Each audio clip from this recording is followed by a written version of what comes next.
Hey, greetings, everyone. It looks like we are live. So let me get this set up on Facebook so people can jump on and see us.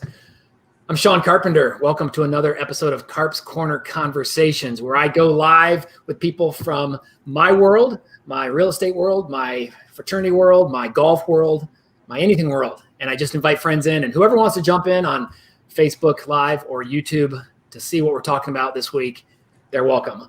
I'm in Columbus, Ohio. I'm joined by Luke Acree and Joshua Stike, two guys I've gotten to know really well over the last year and a half.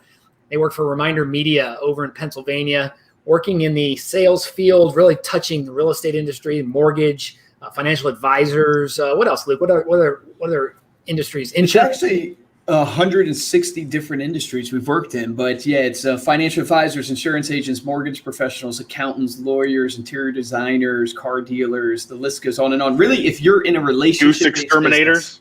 Yeah, we've had some goose exterminators. Yes, I actually signed that person up. Yeah, he had dogs that got rid of geese on a golf course. That's fantastic. So we and joined down below Josh Stike. Josh, good to see you. How are you? Good to see you, Sean. Thanks for having us on, man. This is fun. Josh, you're the VP of marketing. Luke, you're the president of Reminder Media. Is that right? Well, Josh is actually the CMO, but I am the president. Yes. Okay. CMO. Okay. So CMO. Guys, it's good to have you on. Like I said, we've known each other. I think we started kind of knowing each other socially through social media. I jumped onto your podcast as a listener and started tweeting in and sharing content that I was really enjoying. You guys invited me on. Then we met up in person, Josh, at the Florida Realtors Conference about a year ago. Actually, I'll be speaking at the Florida Realtors Conference actually tomorrow and Thursday, doing 2 sessions virtually for them. Wish I was down in Orlando, but you got a chance to sit in on one of my sessions, and then like I said, I've gotten to be a part of your podcasts and your social media feeds, and glad to have you guys on with me. So welcome to Carp's Corner. It's great to be here, man. I'm excited for this. I actually got my drink. I hope that's okay to show. I brought a drink. Sean said, I hope you can have a beverage. Yeah, there you go. I figured, man, how appropriate. The all-day IPA. All-day IPA. Founders all day. Beautiful. Love it. One of my favorites. And what do you got, Luke? I have Solid Gold Premium Lager Founders. Oh, you guys are both repping the Founders. Yeah. So we're rating the beer cart closet because nobody's here anymore. So we have all of it. Making sure the beer doesn't expire. I was down in Mississippi 2 weeks ago. Picked up this little special gem. It's called Devil's Harvest Breakfast IPA. It's a session ale, Hattiesburg, Southern Prohibition Brewing. My brother, last time I was down there, my brother's a big beer file like me, and he's texted me, says, hey, the #1 session ale in the country is down there. You should look for it. And so I went on a little hunt around and found it. And so now every time I go back, I bring some back. So cheers, guys. Nice to have you on with brother. me. I appreciate you having us on. It's awesome to be here. Let's start it as people jump on and maybe tune in. Our buddy Todd Meininger. There's Todd jumping in from Cumming, Georgia. Always a loyal tuner inner. Luke, let's start with you. Just give us a little background, kind of who you are and how you got to where you're at. Yeah, sure. So obviously, president of Reminder Media. Before that, I was a college grad that started a business. So out of school, I started a website business with my brother Dan. So I was doing web design. Actually, my degree was in computer science. So a lot of people don't strike me as the engineer. I was a software engineer, did software programming and development, did website design. And that built a relationship with my uncle who had started Reminder Media 17 years ago. And so he had been, kind of mentoring me and Dan in our business at Nextmark Design. And about a decade ago, convinced me, hey, stop playing in the minor leagues. Why don't we join together? And I always tell, to make a long story short, tell people, man, God's just blessed us over the years. It's been amazing. Joined up. It was almost about 50 employees at the time. Now we have 220 employees. My passion and my love is not software engineering. It is sales and marketing. And so my whole thing here and stint of growing Reminder Media has been all about sales, all about marketing. Have had the privilege to build out a massive sales team that I think is the best in the world, the #1 sales team in the world.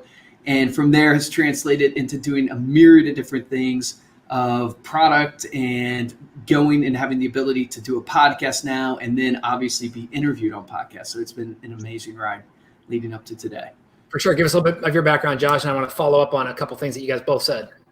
Yeah, definitely. So I went to school for multimedia design. So I kind of stayed similar to my field throughout the journey, more so on the marketing side now, obviously. But I met Steve Acree, the founder or the CEO of Reminder Media, about 4 months out of college. I think he actually met me at a portfolio review because I went to like a multimedia design school where we were showing off our websites and videos and graphic design.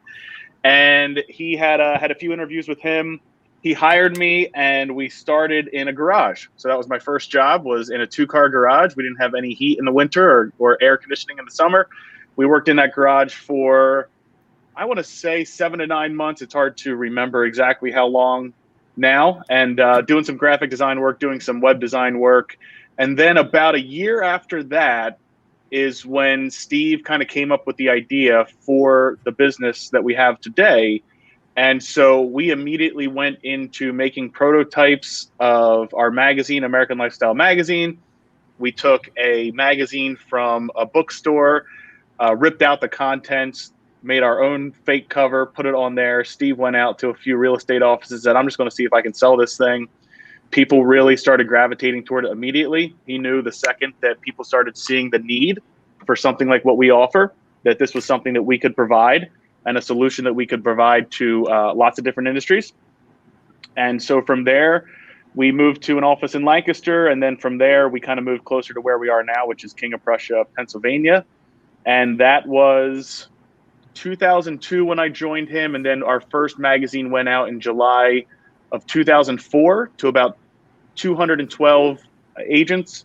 And since then, we've worked with about 80,000 agents and have sent tens of millions of magazines. So it's been an exciting ride. Kind of cool to watch it grow. And I remember Luke working on software tickets for us back in the day. Yeah. That's awesome. So Luke, do you call Steve Uncle Steve or do you just call him Steve? I call him Steve. If I'm mad at him, I call him Uncle Steve. No, I'm just kidding. No, I call him Steve, yeah. So Luke, go back to your background. So you went to school for computer. You're such a sales guy. I listened to you on your podcast. You love and just dive into anything sales, psychology, that whole thing. Talk about left brain, right brain. Computer science is such a left brain thing. Yeah. You are such a right brain person. Josh, am I right about that? I mean, in real life, he's so. Yeah, I would say definitely. I say Luke is very inspirational, and I think that he knows kind of how to inspire and sell anybody. But he's also very careful in his thinking. So I think he has. Not to toot Luke's horn here, but I think he's got a. I like this, Sean. This is. He's got a pretty good balance. So I mean, but he's also a musician, which is very right brain. So maybe you are more right brain. I don't know, man. It's interesting. I look back. It's a lot of, and if there's any younger people listening to this, they probably have camaraderie with this. Is that you just don't know what you want to do. Like it's in life, you're just not sure what you want to do. You're so naive when you set out in life. And looking back, I'd be lying if I said, oh, I knew I wanted to get into computer science because that's the tech companies were going to sell for billions of dollars and that's where the opportunity was. I think I was driven by money naturally.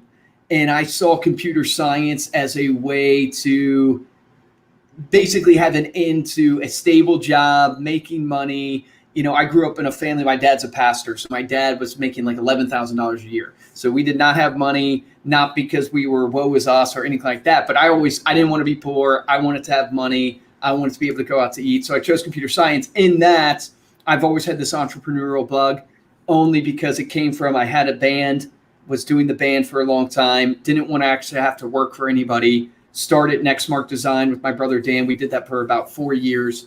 Doing websites. That was my first foray into sales and marketing. And I remember Dan, my brother, who works actually with us today, he's an incredible designer, incredible website builder, like a genius marketer.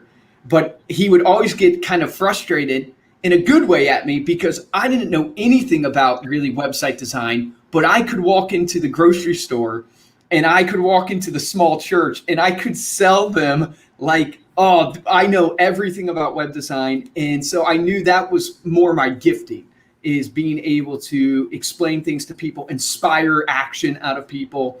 And so to me, it's been kind of a transition of going, how do I take this sales ability, which is inspiring people, but at the same time, using not just going on my gut, using data to track results, because I'm a huge advocate that in business, like, how do you judge things? You judge things by the fruit. Like, you judge things by the results. And I think so many people fail because they just don't look at the results. They don't track things. They don't do that. And so I've tried to be passionate about implementing that in our business here today. So I think it's quick shout out, Martin Foy jumping on. Martin Foy, former Carp's Corner Conversation guest. He's in software sales up here. Mark Solana, fraternity brother and realtor down in St. Augustine, Florida. And Craig and Pappas, local golf pro, jumping on, tuning into us today. Luke, good stuff. You know, it's funny. You focus on the results. There's a saying I tell agents all the time, especially when they're new in the business: focus on activity, not results, because you've got to start doing the activity. Obviously, your long-term vision is the results itself, but you've got to do those activities to get to where you want to be. Josh, let's go back to you. You stayed in your field. You're still in that field. As a kid, were you always that artistic designing? Were you on? I know they didn't have iPads when you were a kid, but were you doing the drawings and the light brights were you always kind of that creative person? I did love light brights, yeah. We couldn't afford Legos, but I had like the Connects or like the knockoff Legos that were always building something. But yeah, no, I was always into art.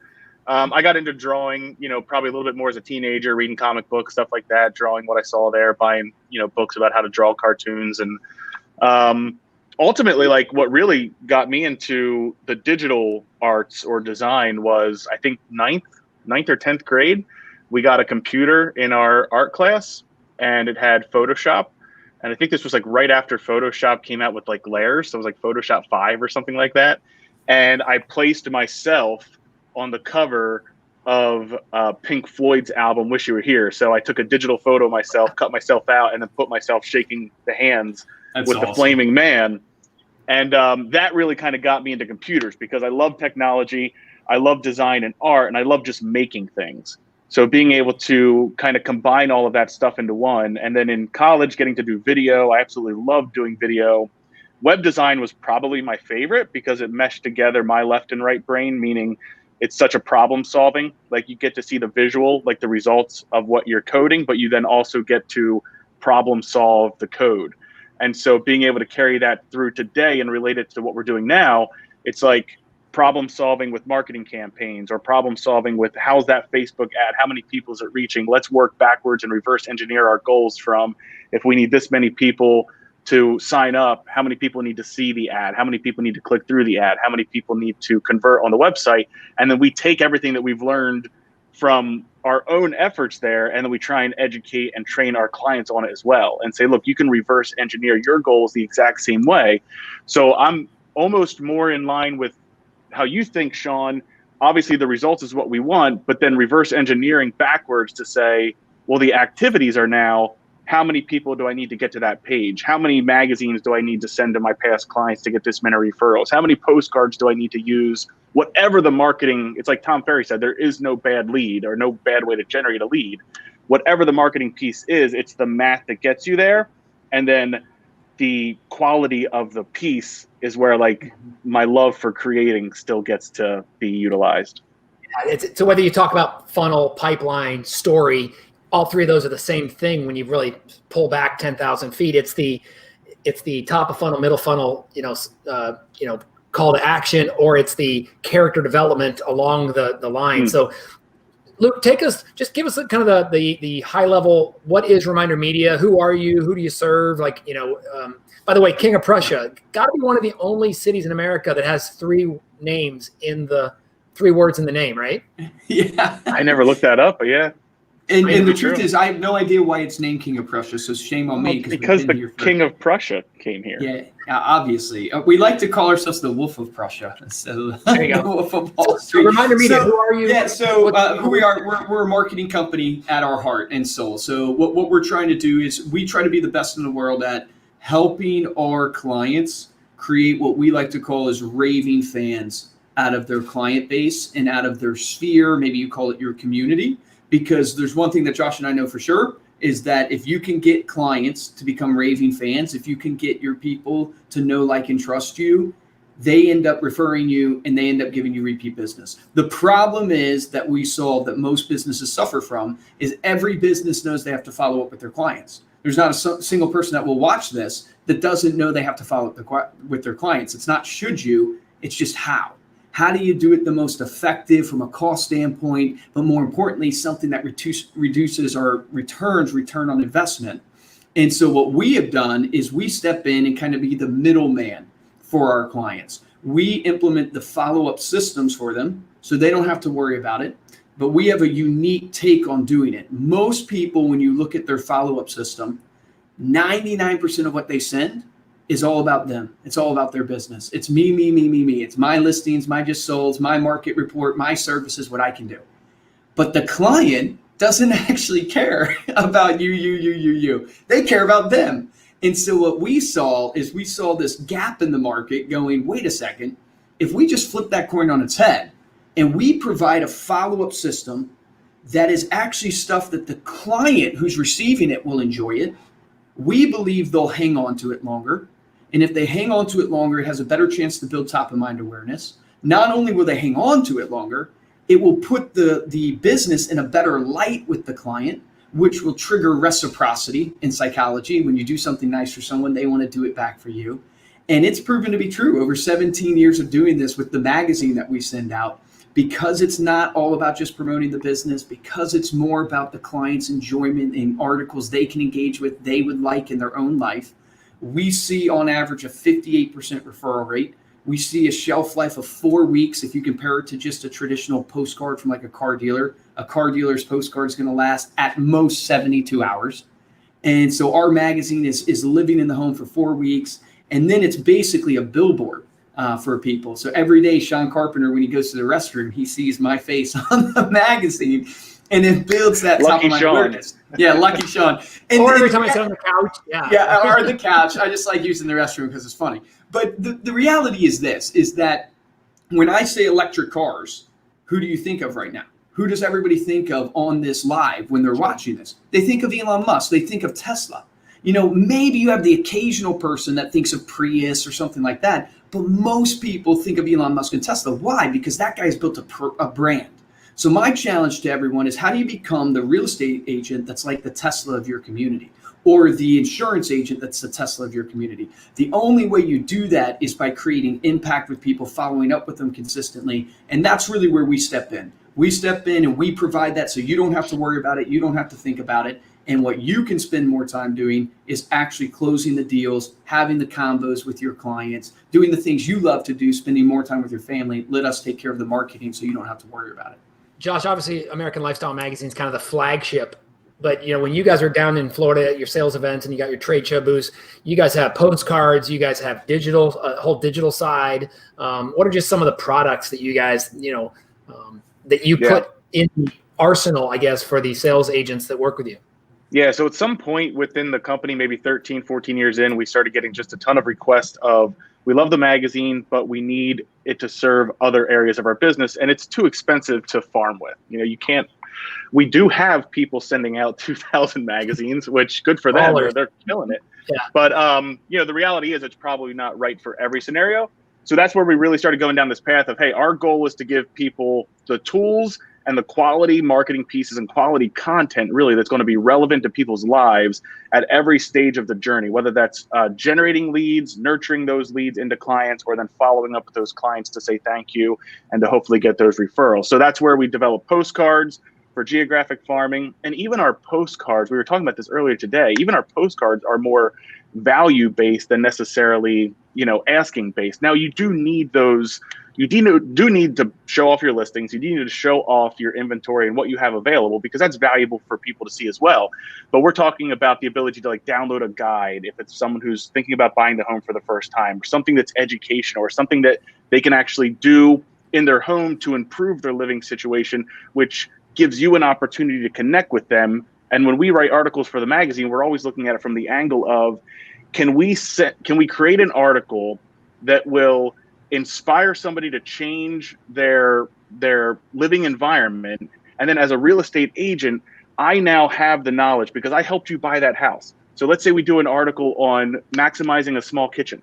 I know that whenever we were looking for your houses, one of your concerns, the only concern with the house, was the small kitchen. So now I have an opportunity to call you and say, hey, did you happen to see the article on how to maximize space in a small kitchen? I remember when you and Bob were looking for houses, or when you chose your house, that was one of your biggest concerns. Did that help at all? And that's ultimately where the relationship will come from, are those follow-up conversations and connecting it back to their life. So to kind of go over the other products, we also have a lot of digital products for social media. These are blog posts, all that same content that I talked about, but they're completely branded to you. You can schedule those for your social media, or you can email those out in an email newsletter every other week. And then we had a ton of our clients asking for local content because you are all serving a local community. Reminder Media here, we're serving a national community. Most of our clients are serving a local community. They want to be able to send local content. So we started curating local events that were happening within 100 different markets across the country. And the cool thing about this is, if you've ever seen some of these local event email newsletters, you kind of have to type in your zip code. You have to sift through 1,000 different events to see if any are good. We've taken the absolute best of the best because we have people in those markets curating the content, picking amazing photos so that it looks great for your clients, making sure the information is correct, making sure that it's a quality event and unique to that area. And then that's emailed to your client list every other week as well. Now, when COVID hit, we had to switch a little bit, but we actually have those coming back because now we've got virtual events. So anybody in the nation can use it to promote virtual events, local virtual events, and then local events with COVID guidelines. That's super cool. And, I think I always tell people in one of my classes I teach, I say, some tips for calling your sphere or people Number one, you don't have to know what to say. You have to know what to ask. And it's all about questions. I think the best salespeople are the best question askers. And number two is you just have to have a reason to call. And yes, Josh, you talked about so many of your things have reasons to call, whether it's the magazine. Hey, did you see the article about this? Or did you see the tear out card with tips about how to take care of your dog in the summertime? Or did you see this article on social? You can share the entire social newsletter, or you can share just articles. It's super cool. Luke, let's talk about your company. How many total employees? So we have about 220. 220, and that's grown a lot in the last. You get probably hockey sticked up, right? Yeah, so hockey sticked up, and really lucky. Actually, most of them are sales. So we have about 100 plus people on the phones every day doing what everybody loves to do, cold calling. Yeah. But it's not really, because they're calling people that they know a little bit about them and things like that. So I want to ask you about your leadership style, Luke. Yep. And then Josh, I want to ask you about the culture of the company. But, Luke, you're very social. You're very open on social. You share, you lead by example. You do a lot of Facebook stories, Instagram stories. You share what you're doing. You are the sales leader that starts with a daily huddle. You probably walk the floor and get in people's ears and high five people when they make sales. That just seems to be your environment. How did you develop your leadership style? Do you have a mentor that turned you on to that way? Or? I have a couple mentors. I have a guy, so I'm a part of a networking group. So shout out to groups like organizations that kind of set these things up. I'm part of a group called YPO, which is a Young Presidents Organization. It's with a bunch of other CEOs and presidents. So that's part of a mentor group that I'm part of. I have a guy that mentors me. He owns an engineering and architecture firm. So he has, a bunch of employees, 3 different offices. I've gotten my leadership style influenced, I think, by a lot of different things. One is my father, who's a pastor. So, seeing his leadership style growing up. Then on the business side, the different groups I'm a part of, the different mentor I have, and then the books that I read. What I'm a firm believer in when it comes to leadership is really what I call a servant leadership. So leadership is really one of our core values here at Reminder Media. I think the best leaders are the ones who lead by example, are the ones that are in the details, that are in the trenches. The reason why I do the huddle is because it connects me with the people. One of the great leadership tips I got is the 4-corner exercise. Is walk to the 4 corners of your organization, and on the way to the 4 corners of your organization, stop by and say hello to somebody, talk to them, see what's going on, see what they're working on. The physical 4 corners of the building. The physical 4 corners of the building type idea. Now, obviously in COVID, it's more picking up Zoom, Teams, calling somebody. There's 4 pillars of leadership that I try to tell people how to lead is you got to set a vision. Right. So great leaders have huge visions that are big enough for other people under them to fit the vision of their life with inside the big vision. But you can't just have a big vision. You have to inspire people to that vision. So you have to inspire them to want to achieve that vision for their life and the vision for the organization. The third pillar is you really have to walk with people in the vision. So where a lot of people fall down in leadership is they don't walk with their people, right? They don't get on the phones and make a phone call. They don't get in there and help them finish the design at the last minutes to get the project out. Do as I say rather than do as I do. Yeah, exactly. They don't walk with their people. But the fourth is where I've really struggled in my leadership career, but I it's something I've been working on again and again and again. You cannot be a great leader unless you hold accountability to the vision. So you can set the vision, inspire people to the vision, walk with people in the vision. But if you don't hold them accountable to the vision, then there's failure. And so the greatest leaders set really hard standards and they hold people accountable to those standards. So our culture and what I strive to be is someone who sets a vision, inspires people, walks with people in the vision, and then most importantly, holds them accountable to that vision. Because the people you remember in your life the most that impacted you were the people who were actually hard on you, not the people who were soft on you. You don't remember the softies. You remember the coach who was hard on you that made you run that extra lap or whatever it is. Yeah, that's the coach or leader I try to be. I love it. I love it. Josh, talk about your culture there at the, because you're in that C-suite level. I mean, I see those huddles, and I can tell by that bullpen area that people are excited when other people get sales, and it pushes them to make one more phone call and things like that. How do you guys kind of try and live your motto that you want those from the HR department and the marketing department and obviously the sales? Yeah. No, it's always hard for me to explain the culture only because, or to sum it up succinctly, because it's almost like trying to read the label from inside the bottle. We've had a consistent culture of an entrepreneurial spirit. And I think that this is really summed up in our core value. So our core value is an acronym and it spells out fearless. And the number one is fun. So like Luke's saying, like the reason why we're hooping and hollering and jumping around and giving high fives, and we've got like our leaders who are getting on calls and inspiring the team and trying to have fun by giving out little gift cards and celebrating successes. So that's sort of the first one. Entrepreneurial spirit is either the first or second E. I don't remember. It doesn't really matter. But the idea behind entrepreneurial spirit is like we want everybody to almost think about this like it's their business. And we have that type of culture where everybody puts in input. Everybody thinks about the products and the client experience and the sales experience and the experience that our clients will have in our software from the standpoint of, if this was my business, what decision would I make today? What would I work on today? And we try and give people the freedom to take what they're looking to work on or how they would solve a problem and apply that, but also bubble up those ideas. Don't be quiet about it. Don't have the mentality of, well, this is just how it is. Like if anyone ever has the mentality of, well, this is just how it is, then they're done. They're stuck. They're not going to go any higher. Extreme ownership is something that we really try and preach. That's another one of our E's within our fearless or our values. And then action, really just inspiring people to take action. Stop thinking about it. Stop talking about it. Let's do it. Let's try it. Let's test it out. If you fail, that's okay. Fail faster. Like we're not going to blame anybody for failing, but we're gonna blame you if you death by analysis. Let me ask you guys, because a lot of people ask me like advice, for salespeople, and my answer I think sometimes surprise people. I always say you need to make more mistakes. I just think so many new agents, salespeople are so afraid to make a mistake. They don't do anything.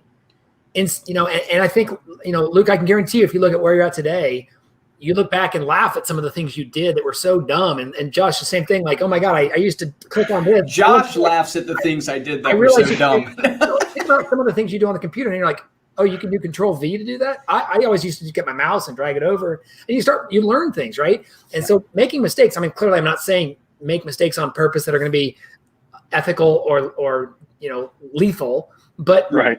Knocking on doors, hearing the word no in sales is not a bad thing, right? Yeah. No is not a never. To fail is to live, as they say, right? So if you're not failing, you're not living. Now, if you aren't learning, then you're obviously not improving. I think there's a great book out there, Embrace the No. I believe it's what it's called, is when you learn to embrace the no in your life, and Gary Vee would talk about it, you enjoy the process more than you enjoy the result type idea. But when you learn to embrace the no, that's when you really, really can start having success, because then you realize that the no is the building block to the yes. And I think it's Zig Ziglar that said that. But so many people, they live their lives in fear of what other people think. Yeah. Right. So they go ahead. I want to shout out to Stephanie Sursland. She's a great, she runs a great office, Coldwell Banker office in Iowa City. Not only great leadership style, but culture is amazing. And Todd Meininger, my buddy in Georgia, sales rep with Asa Abloy, Doors and Hardware. Todd and Stephanie, I'd love for you guys to type in the comments. What is something about the culture where you work that you love about why you work there? Would love to hear that as we continue talking. But Luke, you were going to say something. I just wanted to shout out to Stephanie and Todd while they were hanging out. No, you're good. Yeah, I was just saying that I think so many people, they live in the fear of what others think, which is the cliche, but they truly, like when you look at your own life, I think it was Seth Godin that says people don't fear failure. They fear what people think of their failure. And so that really is when you get to a point where you realize that I'm doing this for my why, right? I'm doing this for my why. And this is really hard in marketing because we create content, right? I get on my social and create a story so other people will like it, will engage with it. And so it's like, how can you tell me right now, Luke, that I shouldn't care what other people think because I'm making this so other people will like it and engage with it? But the really key to marketing is authenticity. Like people want to see the real you and you're going to attract your tribe, right? Your vibe is your tribe, as Tom Ferry would say. And so the more authentic you can be, which means I don't really care what Sean thinks of me. I don't care what Josh thinks of me. I'm going to film this story based upon what my purpose is, what my why is, what I'm trying to accomplish in life and for other people. That's going to attract a certain amount of people around you that have that same frequency level or that same vibe as you. And I think that's such a hard thing to grasp when you're young. It's a hard thing to grasp when you haven't put yourself out there. But the more and more you fail, the more and more you realize, man, I wish I would have just failed faster. I wish I would have just done bigger things. Every big person says, I wish I would have just done more, gone out there more. And listen, the fact of the matter is that tonight, when you guys are home with your families, watching a ball game or tucking your kids in or seeing how they did on homework today, you're not going to think about, that barista this morning, her hair looked funny. And the guy at work, I think he parked his car almost over the line. Like people don't think about that stuff. You spend so much of your time, Lou Holtz always said, stop telling people your problems, right? 90% of people don't care, and 10% of people are glad you have them, right? So, right. So it doesn't make sense. I love what you guys are doing there to do that. Let's segue and talk about the podcast, guys. 171 episodes. I listened to Tamira today. That was she's awesome today, by the way. She's one of your employees, and she's on our marketing team. Guest on your podcast, and she, I don't know if that was her first podcast, but she brought it like a star. She was. That was her first podcast. Yeah, it took some convincing to get her on. She was on a panel with a local event recently during the quarantine, just talking about small businesses and sort of what's been going on as creatives in this time. And I think that gave her enough of a confidence boost to hop on our podcast. We're super excited. She's the what Luke, fifth or sixth employee that we featured on the podcast? No, more than that, maybe eighth. I don't know. Yeah, we've had a handful of our employees on there. Yeah, we try to feature our employees because a lot of times you hear the quote unquote gurus, Josh and I speak, but it's really you have a team. Yeah, that is doing the work. They're the ones that are actually really I call them the talent. Need for them to sort of be on there with you guys. I know. Listen, I listen to a ton of podcasts. Less now that I'm not driving to work and going to the gym and things like that. But there's a few podcasts that are must listen to the day they come out. And your guys' StayPaid podcast has earned that spot. A ton of good stuff comes out on Tuesdays. So my Tuesdays are like must listen to. I go on long walks in the morning and I make sure I feed it. But Josh, let's start with you. You guys have such a great kind of, it's funny because it's never perfect. And I don't mean that in a bad way. That's what's great about your podcast is it's not polished. You guys just hit record and start. Josh will throw in. Is it that obvious? Josh will throw in a dad joke. Luke sometimes comes in with a Monster Energy drink. Just the advent or the beginning of the podcast, 171 episodes is huge, Josh. Why is it called StayPaid, and kind of what was your thought behind the podcast?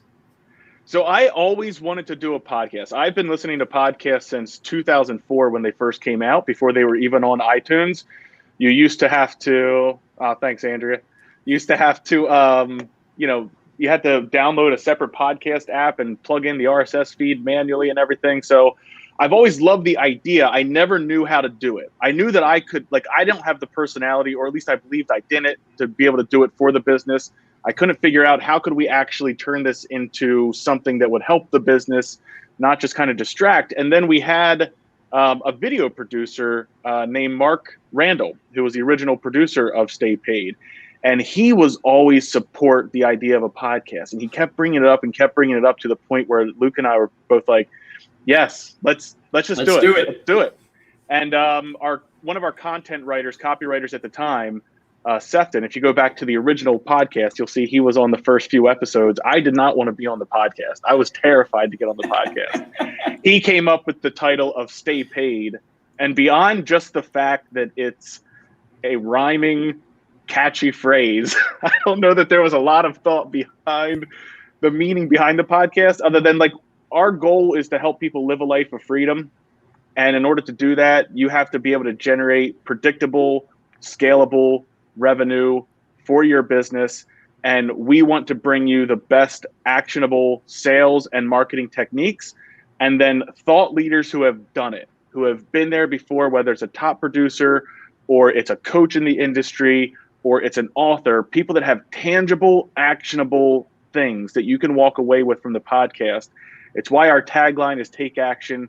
It's why at the end of every podcast, Luke does an action item, ends the podcast with take action a day, because we know that that's the only way, like you said, the activities, what you do and where your energy flows, or where your focus goes, your energy flows, will ultimately produce those results. So that's kind of the genesis. And yeah, we're coming up on 3 years in January.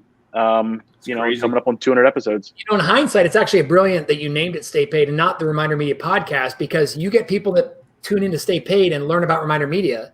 You get people that have been Reminder Media clients for years that all of a sudden say, hey, have you heard about these things called podcasts? You can actually listen to people talk while you're at the gym or driving, and it's great that you're crossing over.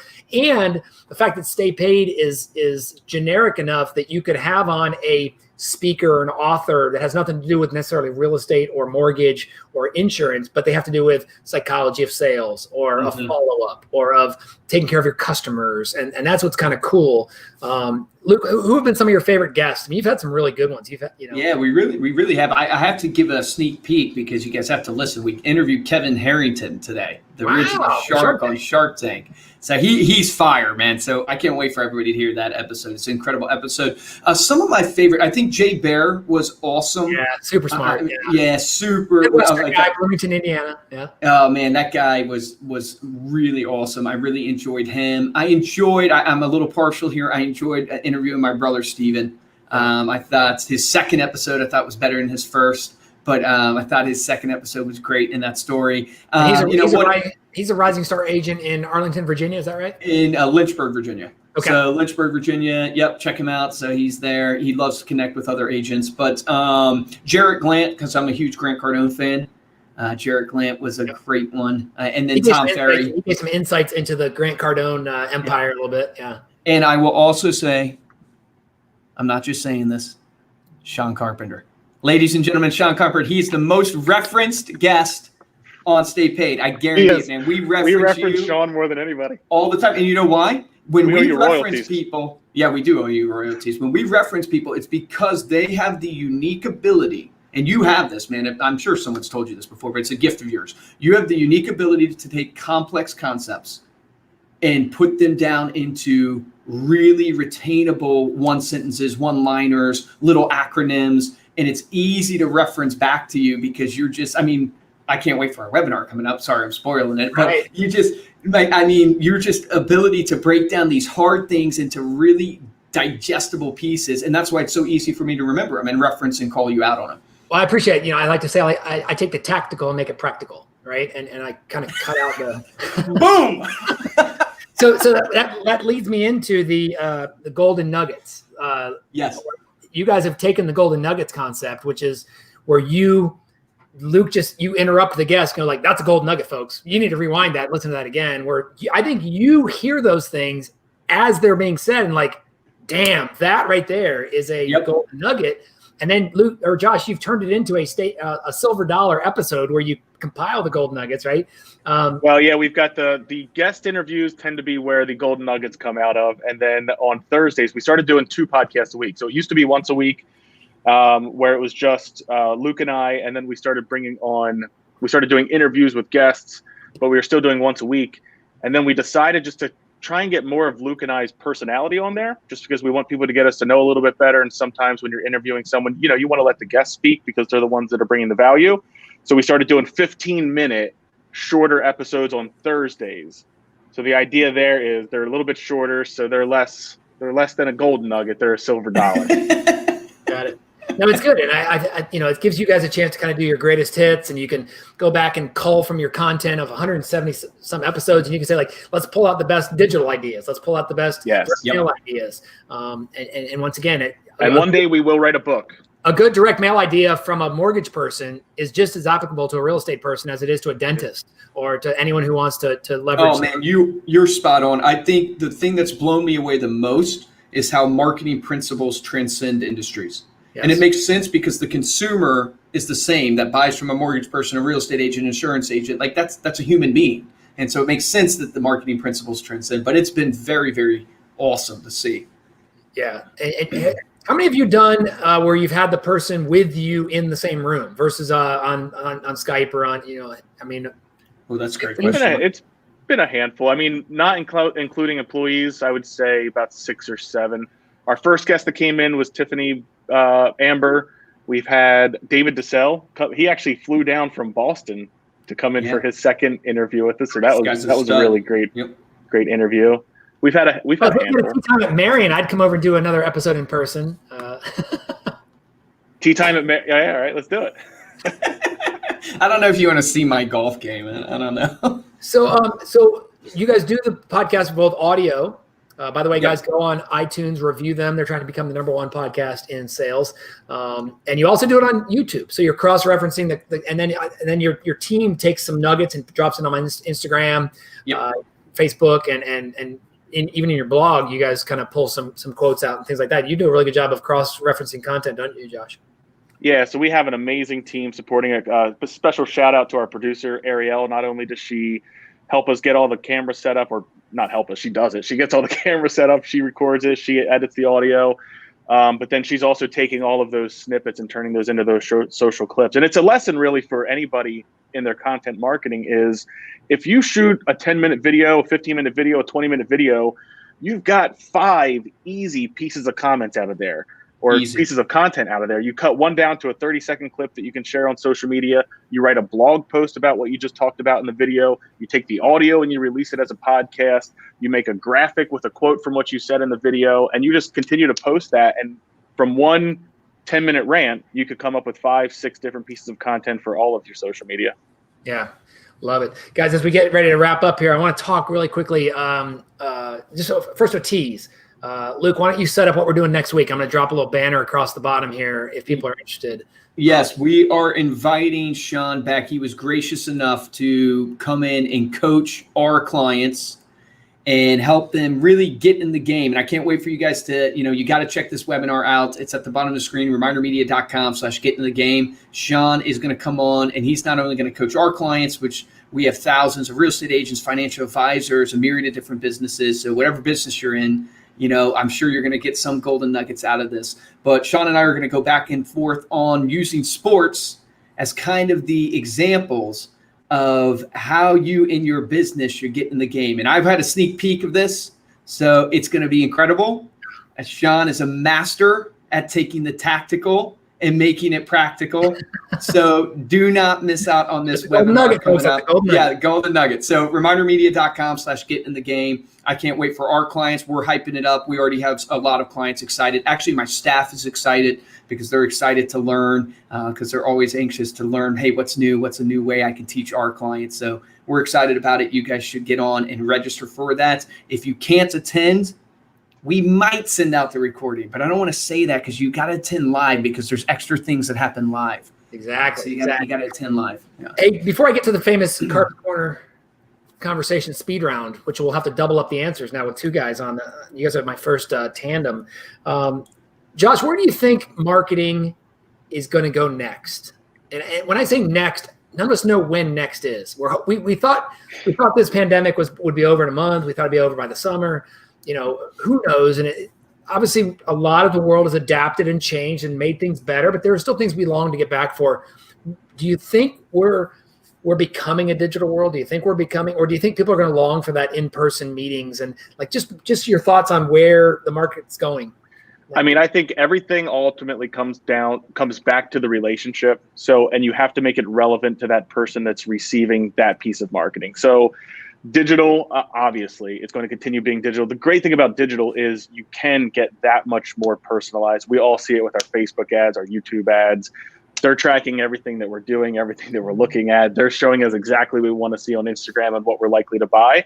But the reality is connecting is going to be more important than ever, that human connection, because we're all getting so numb.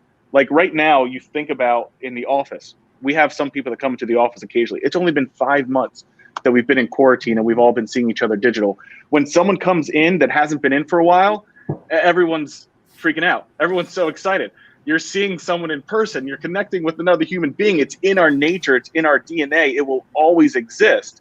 So anything that can tie that and help to create that connection, not from just a text message or just a social media post, but for actual human connection, whether that's a phone call, a meeting face-to-face, talking over FaceTime, whatever that might be. If we can, whatever the next tool is, it doesn't really matter. It's all still going to be based around that. John, relationship. I asked a question on Facebook, which I love asking questions on Facebook to try and draw that engagement out. But I asked a question this weekend, and I said, if you could eliminate COVID by giving up one of your senses, which one would you give up?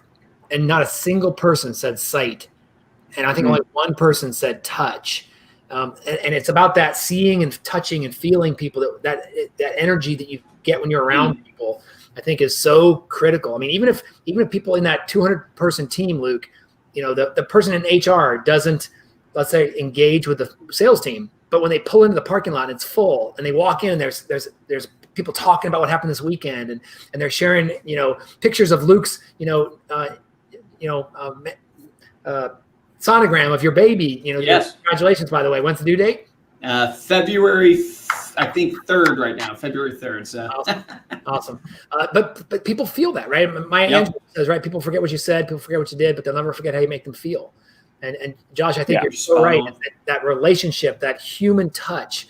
I mean, look, everybody says they want things on demand, and we do, but you don't order your coffee digitally and drink it through the laptop. You go to a store and you pick it up and you feel it and you talk to the barista and you make a human engagement. And I think we'll never get rid of that human.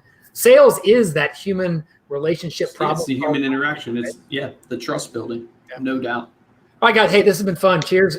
Let's go to the speed round. Okay. Cheers. Here's what we're gonna do, because you might steal each other's answers. So we're gonna go. I'll go Luke, Josh, Luke. So that way. Will there be a winner? No, there's no winner. There's no. Everything at Reminder Media is everything's a competition. No. Anyway, points don't matter and they're made up anyway, right? Josh or Luke, let's start with you. Luke, your favorite vacation spot? Favorite vacation spot so far has been Jamaica. Jamaica, nice. Yeah. And your beautiful wife is Megan, right? Yes. Nice. Josh, favorite vacation spot? Should I go? Oh yeah, I'll go nostalgic and say Holden Beach, North Carolina. My family started going there when I was around probably 8 years old. We went every year up until we had kids and kind of stopped going. But Holden Beach, North Carolina. It's a little island off the supermost southern tip of North Carolina. Any chance to take your kids down sometime soon and kind of let them see? I hope so. They have the absolute best shrimp burgers at a little cafe right off the bridge before you get onto the island. They're amazing. Nice. That's that thing. That's that story that people years from now. Think about just Josh. Let me put you on the spot. Like, I'm sure your dad had that story. Like when you gather, you're like, Dad, tell the story about when this happened. Just that shrimp burger is going to be something your kids will look forward to. It was also where my brother and dad convinced me that waves were made by a wave machine. Because it was like 5 o'clock in the morning. We were leaving. I said, "Why aren't there any waves?" They said, "Well, they haven't turned on the wave machine. No one's on the beach yet." Oh my God! I believe that for the next year. All right, Josh, stick with you. This is like a snake draft. All right. Your favorite band or musician? Who's your go-to? Favorite band all time is the Beatles. Nice. You just got Todd Meininger's and the Beatles as well. Luke, favorite band or musician? Oh, man, I change bands all the time. Favorite band probably right now, Need to Breathe. Don't think I've heard of them. Tell me. Everybody's going to have to. They are a Southern rock band, I guess is the best way to describe them. It actually based out of where? Based out of South Carolina. Okay. Nice. Yep. So actually, when I was thought we were going to be the next Jonas Brothers, the Acree brothers, we actually played at a festival where Need to Breathe was as a local band at the time, and I've followed them since. Literally, they were a local band all the way to where they opened for massive artists and have played all across the country and everything like that. So I'll make sure I check them out. Need to Breathe. Luke, movie that you've watched the most? Oh, man. Movie I've watched the most. Okay, probably either Braveheart or Remember the Titans. Two good ones. Two really good ones. Yeah, I don't know which one I've watched more. Two really good ones. Great lessons in both of them. Oh, yeah. How about you? Movie I've watched the most all time, Star Wars. Recently, Hamilton. I have watched that Hamilton show on He's Disney singing Plus the songs. about 15 times, I think. All right. Josh, we're back to you. Favorite ice cream flavor? Favorite ice cream flavor, chocolate chip cookie dough, but it has to be Turkey Hill brand, which is a local brand because the vanilla is molasses flavored vanilla. Ooh, interesting. So it's extra sweet. It's really good. Dude, the fact that you gave that much passion in that answer, I just freaking love it. I bring it, Luke. I gotta bring it to keep up with you, man. So. Yeah, Oreo cookie, and I have no reason why. Besides, I like it. Well, I'll be curious to know as we go along if Megan develops any cravings. Yes. Does she have any yet? No, nothing yet. I don't think. Maybe with our first daughter, my wife craved Chips Ahoy and the green Gatorade or the yellow Gatorade. That was like her. She had to have those two. That's so funny. Yeah. All right, Luke, let's stay with you, and that's a good one. And I kind of doing this with two people is tough because Josh is going to get an extra second to think about it. Oh. Luke, I want to know, what is a piece of advice from your mom or your dad that you still heed? So this one comes from my mom. It's always stuck with me. Life is about relationships. So, that's not even a cliche. That's what she would drive almost so much so that like, she almost makes you like me go like, don't work too much. Don't spend too much time at the office. That type of stuff. Life is about relationships. It's always That's great. Josh, how about you? Man, even with an extra second, my memory's so bad it's hard to remember. But I always remember my mom saying the squeaky wheel gets the grease. And I think that's, something that has stuck with me because I'm naturally an inverted person. So being able to speak up, and I think like Luke kind of forcing me to get on the podcast and start getting a little bit more present in our and out there, and even being on stuff like this has really helped me grow, which has been quite the journey for me. Love it. Josh, are you a pet owner? And if so, give a shout out to your pets. I am a pet owner. I have a golden retriever. Her name is Bailey, and her full name is Bailey Golden Furball, and she is a beautiful 2-year-old golden. Love it. She's just past her puppy age, but goldens never leave their puppy age, do they? Luke. I have a black lab named Bilbo because my wife is a Lord of the Rings fan. So we named the dog Bilbo, and then we rescued a mix. I think she's border collie and lab, but I'm not positive. Well, we rescued another dog a couple years back named Nora. So, okay, love it. Luke, your ideal weekend? Ideal weekend is chilling at home with my wife, going to church, coming home, taking a nap. Okay, Josh. Is sleeping all weekend an option? Is that say sleeping?